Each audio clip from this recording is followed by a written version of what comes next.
On ne peut pas dire que non, mais c'est toute une région, on va dire unanimement, qui pense que non, qu'il faudrait qu'on puisse modifier pour que le président puisse remplir. Non, moi je le dis encore, nous le disons encore et nous le soutenons. Il ne s'agit pas de modifier, de changer la constitution pour la personne de Denis Sassou Nguesso. La preuve, la constitution de 2002 a été mise en place pour Denis Sassou Nguesso, lui seul.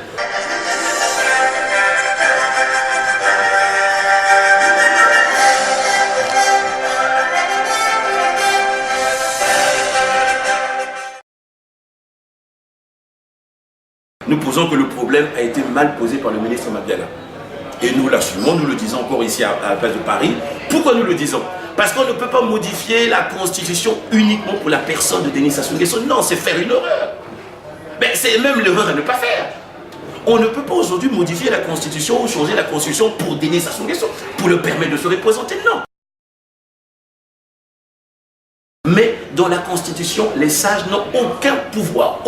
Il n'y a pas de prérogative pour les sages. Mais aujourd'hui, ce sont les sages qui parlent.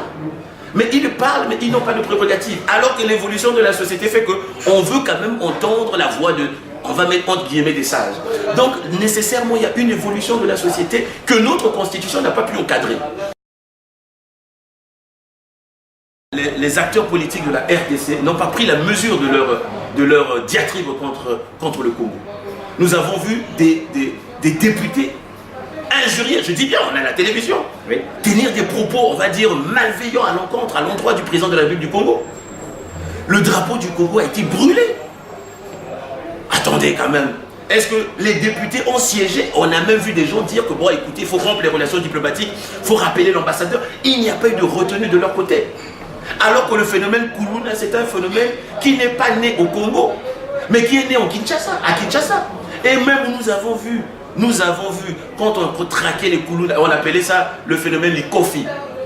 Likofi, quand on a lancé l'opération Likofi, les jeunes désœuvrés, ces délinquants, ces criminels, ils étaient déportés, enchaînés, pieds et mains liés, déportés dans des avions pour être envoyés, déposés dans des zones reculées. On l'a fait en RDC, mais on n'a pas entendu les levées de boucliers. Je ne me fais pas le porte-parole du président. Je crois que le président a eu à recevoir la diaspora des médecins. Et aujourd'hui, il y a un vaste programme de construction des hôpitaux généraux dans tous les départements du Congo. Et on a besoin de ces médecins. Le problème, c'est quoi? Il faut le dire. Il faut le dire. Bon, on a un parlement qui ne fait pas très bien son travail. Et de l'autre côté, mais le président a mis en place ce qu'on appelle un département chargé des Congolais de l'extérieur. Mais c'est à ce département de faire son boulot. Tous les Congolais, y compris ceux de la diaspora, maintenant devraient par exemple voter. C'est-à-dire qu'en 2016, ah ben oui, on le dit, en 2016, nous vous dirons que, puisqu'on parle de plus, le Congo a besoin aujourd'hui de plus de démocratisation, de participer à l'action publique. Donc, en 2016, notre apport au niveau du pacte républicain que nous voulons, c'est que, y compris les populations de la diaspora, que ces populations aient le droit de vote. Les maires devaient être élus au suffrage universel. C'est pourquoi nous voyons dans nos mairies, par exemple, quelques maires laxistes. Pourquoi? Parce qu'ils se cachent derrière son décret. Parce qu'ils ne me rendent pas compte directement à la population. Mais la population aujourd'hui a besoin de cette soif de démocratisation, de pouvoir participer à l'action publique. Si nous voulons construire une société dynamique, il faut quand même que les populations puissent participer à l'action publique. Mais à ce jour, les populations ne participent pas, on va dire, grosso modo, de manière efficiente à l'action publique. Et ce manque de déficit de participation de la population fait que cette constitution pose des problèmes. Je vais prendre un exemple.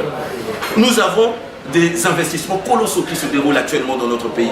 450 milliards pour le complexe touristique, le complexe sportif, omnisportif de Kintele. On parle de 450 milliards de francs CFA pour la municipalisation de l'Alécoumou. On a parlé de 500 milliards pour la municipalisation du Poul. On a parlé de près de 450 milliards pour les sud du plateau. Je n'invoque pas ces chiffres. Hein. Mais ce sont des montants, des sommes colossales. On a l'université Denis Sassou Nguesso à Kintele, je ne sais pas combien de milliards encore de francs CFA.